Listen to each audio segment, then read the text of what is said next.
Cooking with Becky. Hey, good morning. Welcome back, everybody. So I hear it all the time. I don't have time to make dinner. I know, I'm in there with you.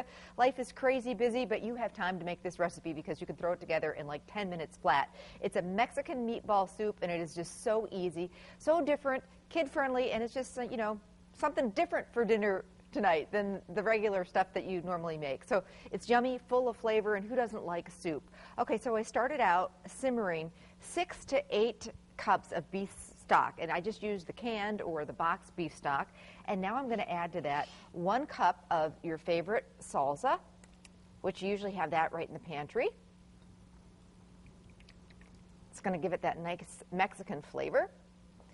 1 small can of diced green chilies, and I have to tell you about this recipe. This is, I remember making this as a Girl Scout years and years, well, a long, long time ago. I grew up in Arizona, but my family was, you know, typical American family, meat and potatoes, all that kind of stuff. And we took a Mexican cooking class as a Girl Scout. I think I was about 9 or 10 years old. And I was hooked on these different flavors. And I remember making this soup, or soup similar to this, and really got me inspired to try different and new recipes. So it was kind of my first experience with, you know, ethnic cooking, I guess. So this is yummy, and as I said, pretty kid-friendly. All right, so I've got basically my 6 to 8 cups of beef stock, my 1 cup of salsa, my 1 small can of diced green chilies, cup and a half of this happens to be just frozen. You could use canned corn, so kids like corn, right? And here's the fun part. We're just using the pre-made heat and serve frozen meatballs, and we're going to throw those in at the very end. I told you this was easy. This is like the easiest recipe ever. And in just a few minutes, it all heats together and soup is on. Well, that's heating up. Got to tell you about a couple of things. You know me, I'm always cooking, even on the weekends, so make sure and watch Good Day Wisconsin Sunday. I have a delicious casserole recipe. It's a Swiss almond chicken bake that I think your family will absolutely love.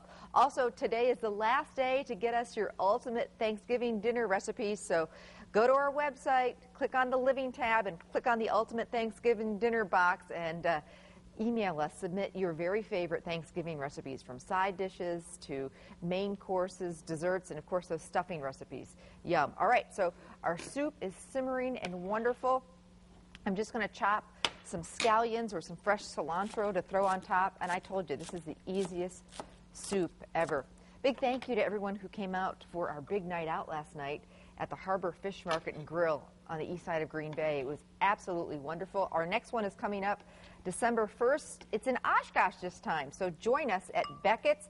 It is going to be a lovely time. And again, go to our website for more information. So soup's on. How good does this look? My kids love soup, and they love meatballs too. And let me tell you, I'm busy, just like you. But a few times a week, I promise you, you can get dinner on the table, especially if you use recipes like this one. All right, garnish with a few scallions or cilantro on top, and I like to serve this with something to dunk into it. So pick up some great bread or just some tortilla chips, or even make quesadilla or warm up some flour tortillas with butter, and it's just yummy. Recipes on our website. You can also pick it up at any Festival Foods, and make sure and watch Living with Amy right after Good Day Wisconsin. Today is all about soups and stews. We're making a whole bunch of different recipes, from my corn and shrimp chowder to a pot roast soup to a stew with cranberries. It's just going to be really yummy. So we'll see you on Living with Amy. Pete and Rachel will be right back, so stay with us.